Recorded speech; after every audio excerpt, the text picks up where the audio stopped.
Hi, and welcome to the Production Podcast. This is where we break down commercials, movies, and all other types of film and video production. My name is Joshua Dixon. I'm an executive producer at Umbrella Films in Bangkok, Thailand. Please make sure to share and subscribe so you can see more content like this. And please remember to visit us at umbrellafilms.com if you ever need any production services in Thailand. Today, I've got with me one of our producers, Jake. Hi.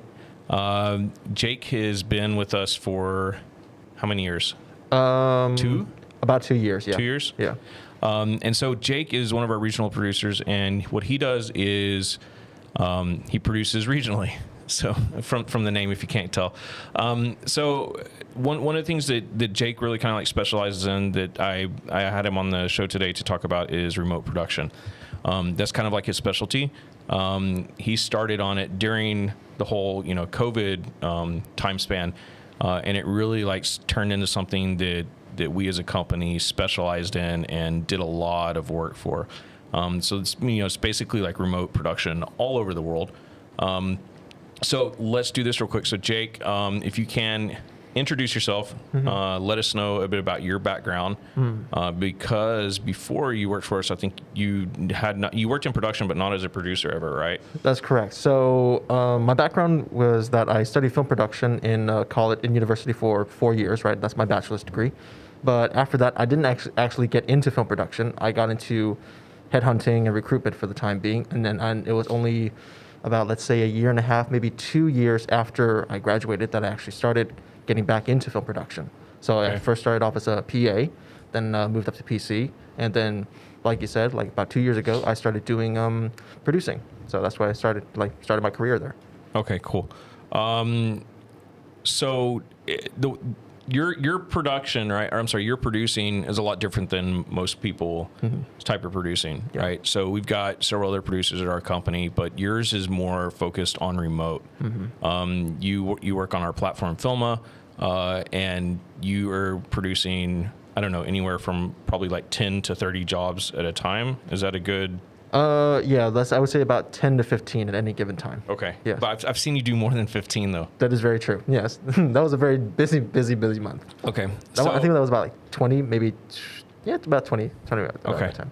Sure. And so the way you're able to do that, right, is because it's remote though, right? You're not actually going out on set for 20 different productions, right? Exactly. So it's more like me having to split my head into and looking into every other direction as much as possible. So I try to keep everything, like each project down to the core details, like what exactly they want to do. Is it an interview? Is it a documentary? Is it a commercial? What have you, right? So boiling down the basic details, I send it over to each of the teams that I work with in whatever country, whether it's China, Singapore, Indonesia, Malaysia, Philippines, basically everywhere throughout Southeast Asia and East Asia, and then we just work our way from there. Sure. So but we do more than you've done a lot of stuff outside of Asia though. Oh yes, of course. Right. So you've done stuff in UK, US. Yes, I've done actually all continents. Yeah, pretty much, including Africa, which I was not expecting, but yes, it did end up doing quite well. Yeah, and so one of the things it's kind of everyone probably wonders say like 4 years ago, right?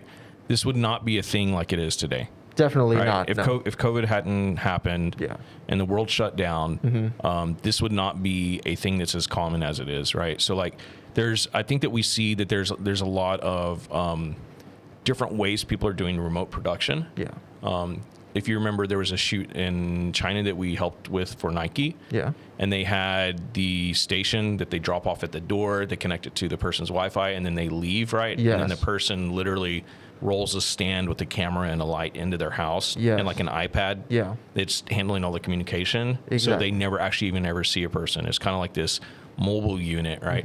And then there's other levels of production where we're sending people into homes, but you have to keep it to a 2-person crew because, COVID protocols and stuff like that. Yeah. So I think that there's a bunch of different ways that people are doing remote production. What do we do or how do we handle remote production? What is our strategy? How do we approach it?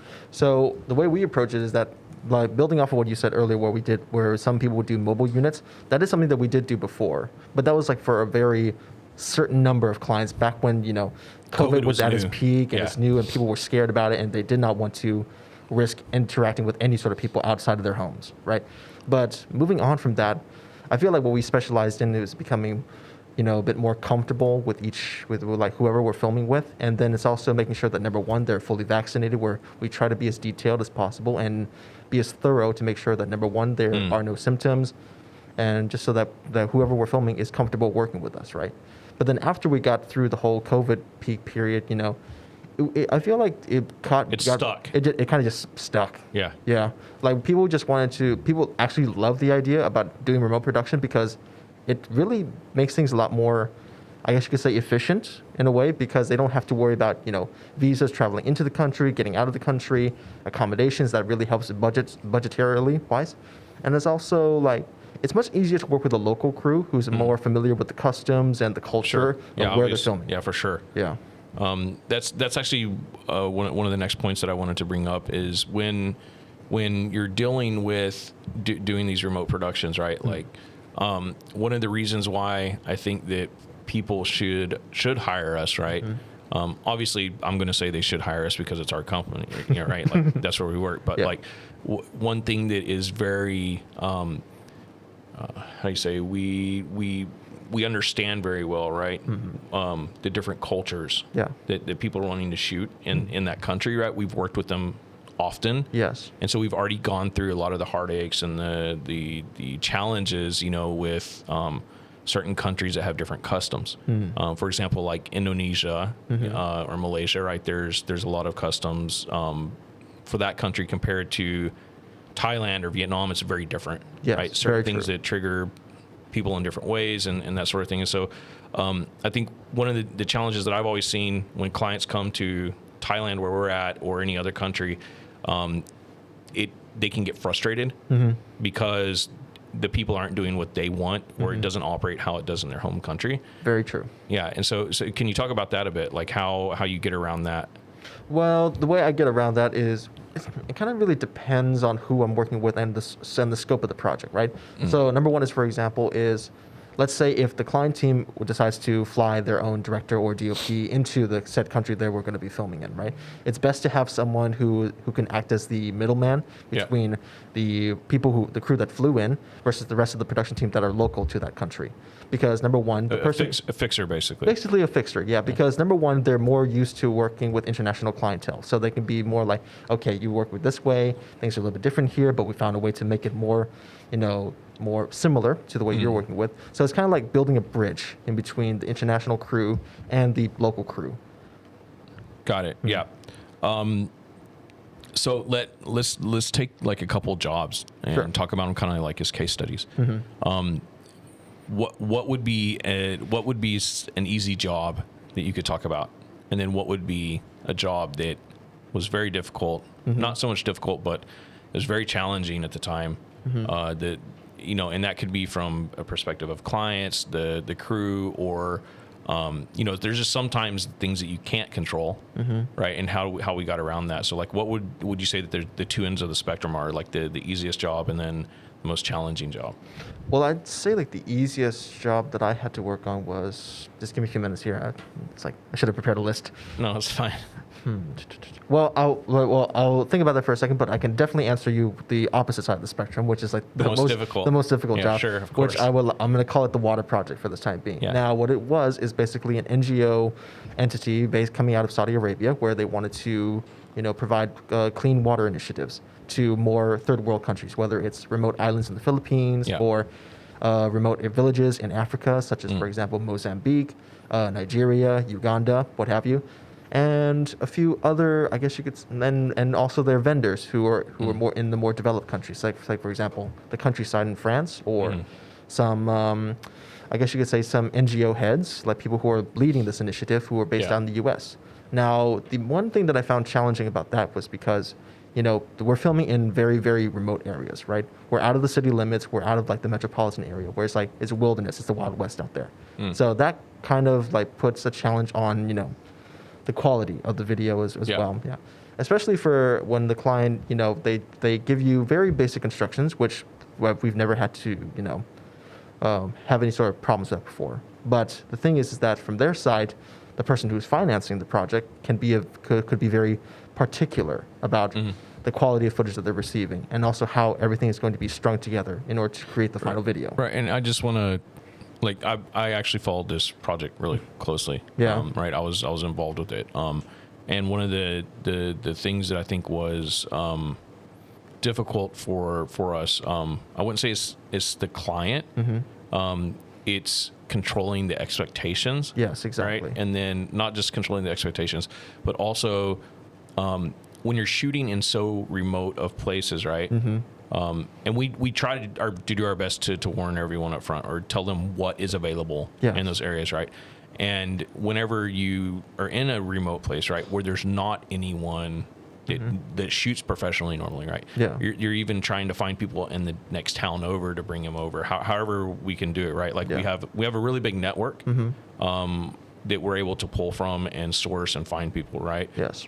There's a lot of different of people that we've worked with in Africa, for example, right? And so they know other fixers or something, or they know someone that knows someone in that country or whatever. And so we're relying on a lot of these connections.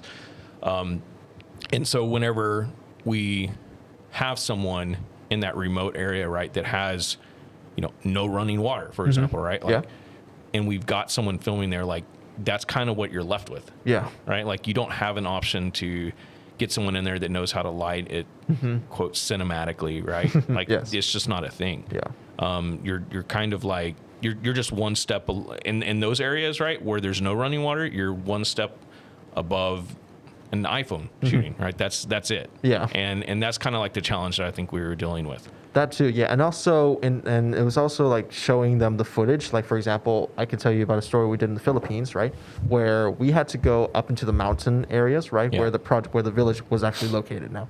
Now, what we would normally do is that, assuming that we're not doing any sort of live streaming. Yeah. Because that's something that a lot of our clients like to do anyway, right? Just to make sure that the angle is looking good, the settings are right, and they're able to talk with the interviewee, who's basically their client, right? Right. So, what you're talking about is kind of like we have a WhatsApp group and you're sending them still frames. But even then, that's becoming a challenge. That's a challenge because there's no internet access. There's no internet. There's no data around there. So basically, that became more or less like we have to create a schedule on, like, okay, we're going to be there at this time.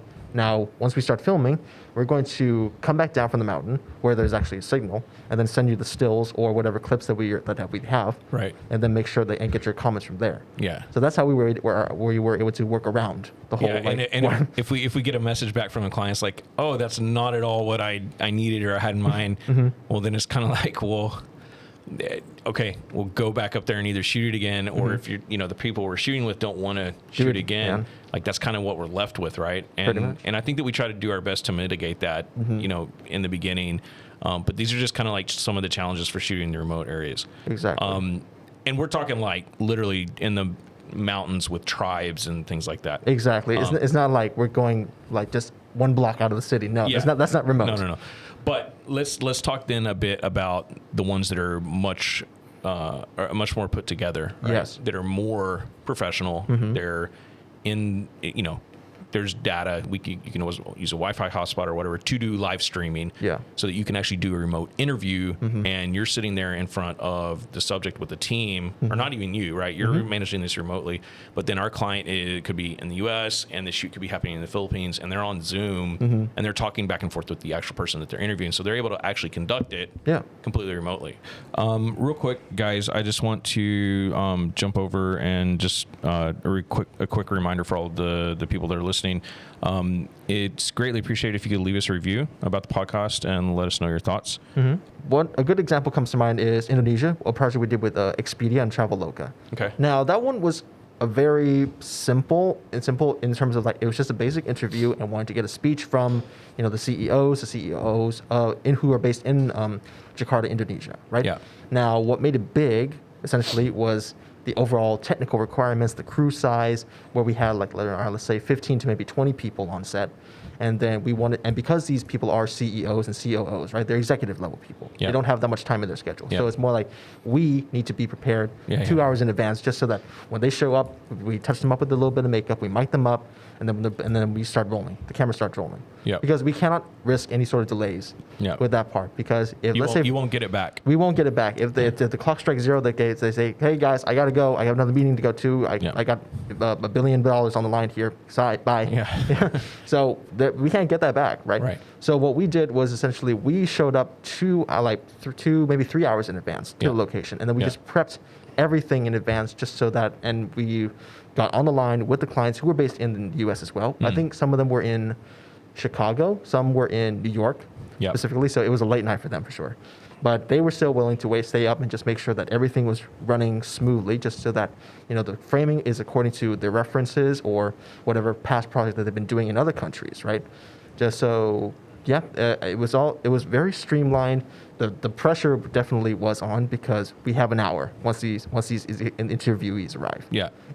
But still happy to report that once the interview was done, everyone was happy. The CEOs were happy. CEOs were happy. The client team was happy, and the Indonesia team that we worked with were very professional. Everyone was on time. No one was late, and they got everything done properly. Yeah. Right. Great. So let's talk real quick about when you're doing something like this. Yeah. What kind of control can clients actually expect? They can expect, assuming that there's live streaming, they can control. Let's back it up and talk all the way from like prep. Sure. Yeah, because a lot of these jobs we also do the post on as well. Sure, absolutely. So what these clients can expect from remote production, right, is whether for example, there's so many different scenarios. But okay, let's go for a scenario where they don't have any sort of crew flying in from their side, right? So everyone that we're working with is going to be entirely new to them. Yeah. So what they can expect is to be able to choose what sort of director or DOP that they're going to be working with. Locally, correct. So sometimes they don't really require that because it's a very basic interview. So that's like a bread and butter for any sort of production company. Right. Yeah. But if it's something a bit more higher end, whether it's an interview with the CEO, COO, what have you, or if it's like a mini documentary and they want to be able to capture a certain aesthetic look to whatever they're filming, right? Right. That's when we have to start preparing some DOP profiles and sending over their reels, making sure that, okay, we have option A, B, C, D, E, F, G. Yep. Yeah, do you we think we talk with these guys, they're available for the project, their past work is in line with what you have in mind, so please feel free to have a look, give us your thoughts, and then we'll take it from there. Most of the times they'll pick whoever we recommend because the clients trust us.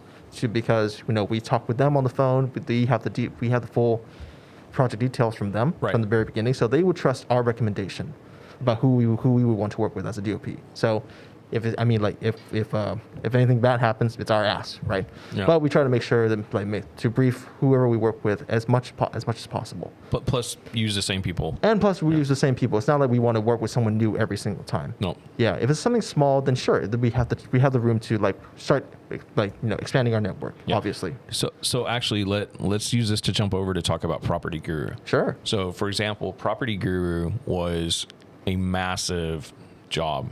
Actually one of our first jobs. So we actually did this production for him 2 years in a row. Yeah, we have. And just to let everyone know, Property Guru is a property and real estate company. They're based out of Singapore, and they put on these award shows for real estate awards, right? So developers, basically all over Asia, right? Including West Asia, like India and whatnot, right? So they normally travel to all these countries, and they put on these award shows. When COVID hit, obviously they couldn't do these award shows anymore at all these hotel galas, all over Asia. They'd have 8 or 10 of these a year. For 8 to 10 different countries, and they couldn't do this for COVID anymore. So it went completely virtual. So we actually filmed the entire gala in a studio, pre-recorded the whole thing, and then all the developers, probably 300 different people, all over the world, they couldn't make it back, right? So we had to do remote interviews with them. So with that, a lot of times there wasn't people that we could choose that we've done or that we've worked with before. Yeah. So how did you go through finding someone in, say we needed to shoot it in some small town in, Nevada, USA. How did you find someone in Nevada, USA? Right? What was not how did you find them, but what are the prerequisites? How do you know that they're going to be someone that can that works well for the shoot? Well, I would say it boils down to two, maybe three things tops. Number one is the level of communication, right? So whenever we were able to find someone, we would like, whether it's via Google or Facebook groups, oddly enough, there's a bunch of different networks on Facebook nowadays where, people are like posting jobs or people are commenting, posting their work, what have you, right? So we find the person and then we say, hey, we have a project coming up. We saw your work. We saw your past work. We think it looks great. Would you be free to hop on a quick call just to see, would you be interested, available, what have, like so on and so forth, right? Yep. So diving deeper into communication, right? It's we once we get on the call with them, we want to see how well they're able to communicate with us, how good they're able to. This is the interview process, right? Yeah, this is the interview process. Yeah, we're screening them, essentially, right? So we ask them, hey, so we saw your work, so we thought it looks great. So here's the details about the project. So do you have any questions? Yeah. And then, depending on what they answer, like how quickly they answer, how well they answer, right? That kind of gives us, a gauge on how well they're going to be able to handle talking to the clients, because we're not going to be there, right? Right. We're trusting them to be able to act professionally, dress accordingly, and to behave appropriately in front of these people. Yep. Yeah. So that's number one. Number two, like I said earlier, their past work. So we would normally try to see what's on their show reel, number one, for example. But once we have the full project details, whether it's an interview, a documentary, or whatever the case may be, we try to get specific links from them. So we say, hey, we have this interview project coming up. Do you have any sort of past interview work that you've done before? Whether it's a very basic corporate interview or something a bit more cinematic, artistically styled, whatever, right? They send over their links. We see that we make sure that it looks good. They know what they're doing, obviously. Yep. And if it looks good, then that's good. Let's go for there. And then number three is, I guess you could say, well, I don't really think budget isn't really that too much of a thing for us to deal with. I mean, I think it can be. It definitely can be. I mean, there's depending where you shoot in the world. True. Right. Yeah. The standard rates for that city or that country vary differently. True. Right. Like True. India compared to Tokyo is going to be drastically different. Tokyo will be much more expensive. Right. Yeah, but I think instead of I want to say the word budget, it's more or less about how flexible they are.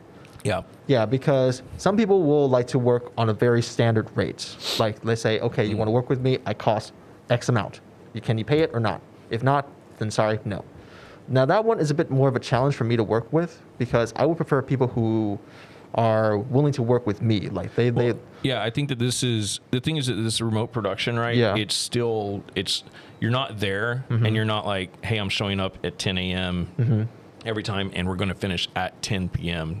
Every time, right? Like the remote production is very much like we need someone who's flexible and understands and can collaborate with us essentially remotely, right? Exactly. And if they run into a challenge, like they troubleshoot it without us being there, right? Like we can't be troubleshooting why the camera is not showing up on the Zoom feed. Yeah. Right. They have to figure that out for ourselves. And we actually turning that into a big issue remotely it's magnified. Yeah. Whenever you're remote, like if they can just take care of it and we don't even ever find out about it, I prefer that. Like we don't want to manage those little things. Sure. So I think that's kind of like what you're saying, right? Yeah. Is we need people that are on the ground. They're somewhat in the trenches with us, and they're able to get it done. Yeah. Without lots of unnecessary communication and that sort of thing. Let me jump real quick over to another thing. So. There was a really unique job that we did for BBC or something like that. I don't remember, but it was the dog poachers. Oh, in India. right. No, it wasn't India. That was in Indonesia. Sorry, Indonesia. Yeah, there we go. Now, the clients was the Associated Press. Okay. Yeah, they were AP. on the U.S., right? So what they were doing is we basically had two projects with them. One was way down south in like one of the southern islands in Indonesia, right? So this is one of those remote areas. Yeah. Now this is definitely remote, but not as remote as the Philippine ones, oddly enough. But it's because it's still part of a I guess you could say mid-sized city. So there's still some data there. Now, what made this one? English is not widely spoken in this Definitely place. not. Yeah. Definitely not. Yeah. So what made this one particularly unique was the fact that we had to collaborate with the local authorities there in terms that they were trying to conduct AKA police. Yeah, the police, right? Yeah, they were trying to conduct a raid on these, meat warehouses, like these dog meat warehouses, where they would steal the dogs and then they would just like jam them into cages and then go sell them off. They were butchering them illegally. And correct. So what we had to do was we had to hire like a two-person team. One was the still photographer, one was the videographer, right? And what they would do is that they would be up at about, let's say, I don't know, 1 or 2 o'clock in the morning, right? Yeah. And then just be out on standby near like where the raid was about to happen. But then sometimes what made this more challenging was the fact that if the police did not get like the go ahead, they didn't receive the official tip saying, okay, it's going to happen tonight, then we just have to be there on standby. But if we don't get it, then okay, nothing happens. Go back home, rest up. It's like the closest thing we've ever done to like a movie. In terms of like being in a movie. Exactly. It's like a real life Breaking Bad situation or something crazy. Yeah. So I think we had to wait for about 2, maybe 3 nights in a row. Yeah, stakeout. Sorry. It was a stakeout. It was a Yeah. stakeout. Yeah, exactly. I can't believe I didn't even think of that word. Breaking Bad. I don't know what I was saying. So we had to wait for three nights in a row on a stakeout, and then on the 4th night, we finally got the go ahead from the police. So the police went in, they busted the guys first, they secured the area, and then once we got the go ahead, we then sent out our teams. So we got the photos, we captured them rescuing, we found like a bunch of different dogs like tied up in bags. So, the footage of them. They were saved. So, they were saved. Yeah. They were saved. Definitely saved. So this was done for a Humane Society or yes, what exactly? Correct. Yeah, it was for Humane Society. So the Humane Society worked with the Associated Press, AP, right? And then the AP contacted us because they didn't know who they needed to work with in Indonesia because they never saw. This is a story that AP was trying to cover for them, right? To bring awareness, I'm assuming. Yes. Yeah. So AP, they didn't know who to work with in Indonesia. Right. So that's where we came in and helped out. Yeah. So that's one of the one of the stories that I'm kind of like really proud of. Like it's really cool what we did. Because I mean, like everything else we do, it's important, but like that was pretty cool. I'm a very big dog person, as you know. So it's really neat that we were able to figure that out because they were taking dogs from people's, like they steal them from people's homes. Yeah, right? Exactly. Yeah. They steal it and then your dog's gone. Yeah. So this is a really cool thing. I'm really glad that we were part of that. And the fact that we were able to get it, like what did we do? We used our Indonesian connections to find people there. Yeah. So what we did was we did a bit of both ways because this sort of assignment requires a special type of person, like who's been on the ground and worked with a lot of news agencies or news channels before. Yeah, this is not a guy that shows up to a film set and works his 12 hours and clocks out. Yeah. The type of person that you would need for this one is like someone who's very, very proficient in doing like running gun. Yeah. So if he's going to have a shot list in his pocket, right? Yeah. He'll know what shots he needs to get, but he also needs to know like he's got to think off his feet. So because anything can happen on a stakeout and on a police raid. So if things get moving, you got to get ready. Yeah. Yeah, because you can't be like have some guy who's worked on like let's say corporate interviews and just be like, hey guys, can we do that again? I gotta light this scene right here. Like, I gotta get the dogs looking like all dramatic and stuff. Be right back, all right? That doesn't work that way. Yeah. Yeah. So what we did, what I did for that situation was, I started looking up. I think there's a specific terminology for like these kind of people, right? What is it called again? The people. I don't know. You told me. Yeah, poaching. No. It's not poaching. It's like the type of camera guy.